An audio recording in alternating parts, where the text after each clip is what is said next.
اللہ اس دل کو کبھی اپنے کن سے محروم نہیں رکھتا جو ٹوٹ کر بھی وقت تہجد اللہ کو منانا نہیں چھوڑتا۔ اور عنقریب تمہیں ہم اتنا نوازیں گے تم خوش ہو جاؤ گے۔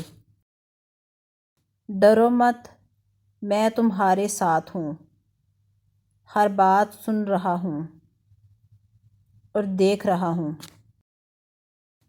اور اللہ کے سوا نہ کوئی تمہارا سچا دوست ہے اور نہ ہی کوئی مددگار۔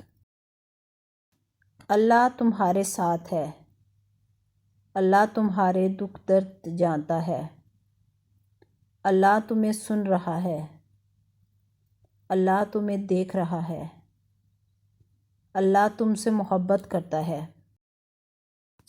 کائنات میں سکون صرف اللہ کے ذکر میں ہے۔ اللہ کی یاد کے سوا دنیا کی کوئی بھی چیز دل کی وحشتوں اور اندھیروں کو ہرگز ختم نہیں کر سکتی۔ یاد رکھو، اللہ کے ذکر سے ہی دلوں کو تسلی حاصل ہوتی ہے۔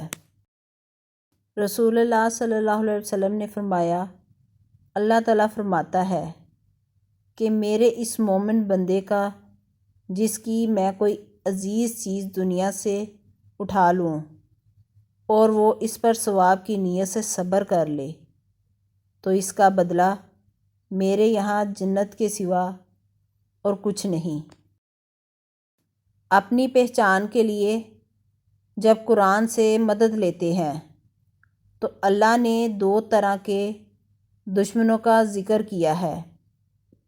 شیطان کو انسان کا دشمن کہا ہے اور فرمایا کہ جب میں نے نفس پیدا کیا تو اپنا سب سے بڑا دشمن پیدا کیا۔ اللہ سے اپنا رشتہ اتنا مضبوط کرو کہ تمہیں کسی کے سہارے کی طلب ختم ہو جائے۔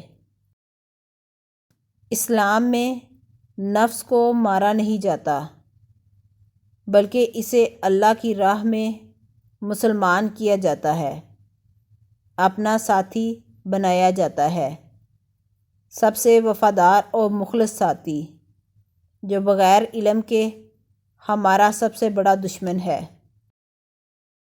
زندگی میں اکثر مقامات پر میں نے جانا کہ میرے ساتھ اللہ کے سوا کوئی نہیں ہے، اور تب ہی مجھے اندازہ ہوا کہ صرف اللہ کا ہونا کس قدر بہتر ہے۔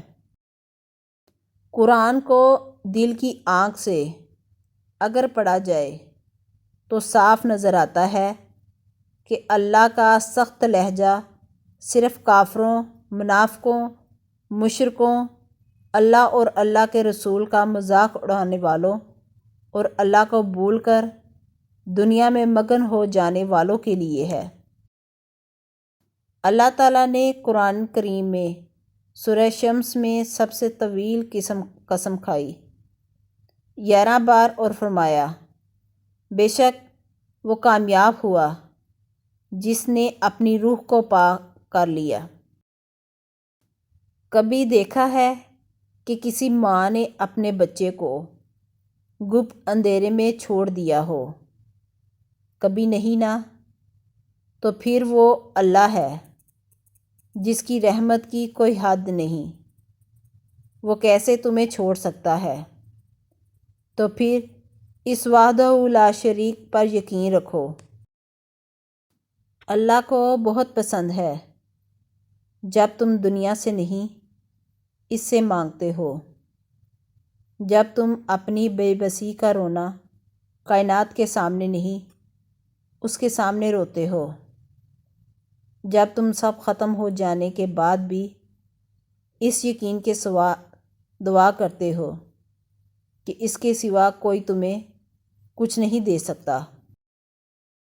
جس کو ہم نے بہت دیا ہے وہ یہ نہ سمجھے کہ ہم اس سے خوش ہیں، اور جس کو نہیں دیا وہ یہ نہ سمجھے کہ ہم اس سے ناراض ہیں۔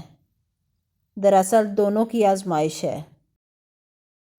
جو لوگ چھوڑ جائیں انہیں آپ بھی چھوڑ دیں، جو توڑ جائیں انہیں معاف کر دیں، جو الفاظ نہ سمجھ سکیں ان کے سامنے خاموشی اختیار کر لیں، جو جہاں ہے اسے وہیں رہنے دیں۔ بس یہ یاد رکھیں کہ ہر کسی کو راضی کرنا آپ کے بس میں نہیں ہے اور نہ ہی ضروری ہے۔ بس اللہ پاک راضی رہے، یہی کافی ہے۔ جس شخص کو اللہ تعالیٰ کے ہر کام میں حکمت سمجھ آ جائے، وہ زندگی میں کسی بھی واقعے کی رونما ہونے سے شکوہ نہیں کرتا، صرف تسلیم کرتا ہے۔ مصیبت کا مقابلہ صبر سے اور نعمتوں کی حفاظت شکر سے کرتا ہے۔